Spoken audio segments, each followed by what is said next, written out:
Communications Commission today passed new rules that are expected to affect everybody who uses the internet. They call the rule net neutrality.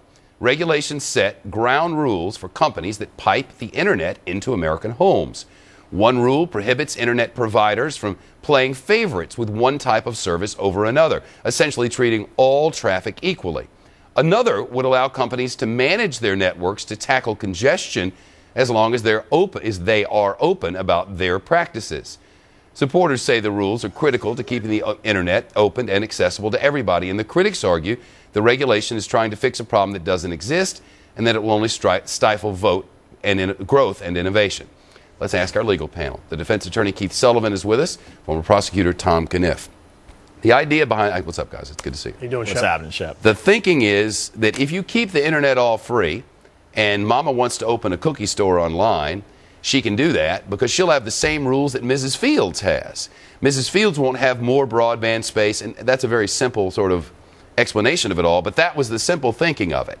One side apparently wants, I guess, corporations to have more if you have more money, you have more space. Is that right? Your example is perfect. What this FCC regulation has set forth, and for once I agree with a form of government intervention here, and the reason I do is because it's pro-consumer. Mama Cookie Shop can now regulate and compete with Mrs. Fields because Mrs. Fields will not be able to pay additional money to the internet service providers for faster bandwidth. Currently, internet service providers engage in censorship. They determine what websites you can and cannot access. They also determine the relative speed at which you get them. And that's what Netflix's argument is behind all this. Yeah, Netflix, that's the one they want to stream a bunch of movies to you. In fact, they do. And they use up more space. So, Tom, what's the other side of this? Who's Mrs. Fields again? I have a lot of her cookies upstairs right now. I'm thankful for her. Look, Shep, the internet service providers are not trying to in any way limit anybody's access to the internet or censor the internet. Quite the opposite. What they're trying to do is to ensure that when we log on, we can actually get on the internet and surf the internet at a reasonable speed. Someone used this analogy for me. Picture everybody in New York City turning on their water faucets all at once and the strain that would put on our infrastructure and the water pressure.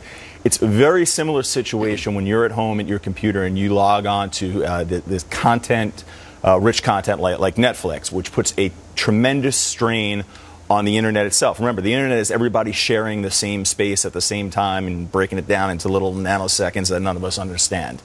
What the internet service providers are trying to do is say, look, let's let the free market run its course here. And if you want to log on to Netflix, that's fine. But in order to deter everybody from doing that at once, we may have to charge an additional fee. And for certain times of the day, certain times of the day, content-rich times, and so forth. Now, look, no one likes additional fees, but I don't like the idea of sniveling bureaucrats down at the FCC in Washington trying to regulate something that has thrived for the last couple of decades because of a lack of government regulation. Shep, the problem is the free market right now on the internet is controlled by these internet service providers, and they will block websites that will allow their competitors to enter your living room, and that's the problem. That's outright censorship, and in America we can't stand for that. Here's why the free market, Keith, not to jump in on you, will solve that problem. If you're subscribing to Comcast or AOL or whoever your internet service provider is, and you feel that they're blocking your access to material that you want to have access to, it's very simple. Just like we switch cell phone providers when our particular cell phone is dropping calls every time we're on the corner of 47th and 6th Avenue in New York City, you switch service providers, and the free market provides a solution for that because when there's competition, people have choices. When the FCC is controlling things down in Washington, that doesn't increase our access, that limits it. 10 seconds. But that's the issue right there is competition. This is going to level the playing field so that there's equal competition. No one internet service provider has a great advantage over another one, and they can no longer engage in this censorship. So give me one example where government red tape has increased freedom for anything. All right, we'll see. Okay, there are the arguments. And they both made pretty good ones, and they both make a lot of sense, don't they? Tom and Keith, thank you both. But it's important that we figure out how we feel about this as individuals because it's going to change everything. Google it. Look it up. Find out what it means. Net neutrality. Look it up. There are articles on foxnews.com. They're out there everywhere. Look it up and you decide. Guys, that was good. Thank you. Thank you. Thanks, Shep. All right.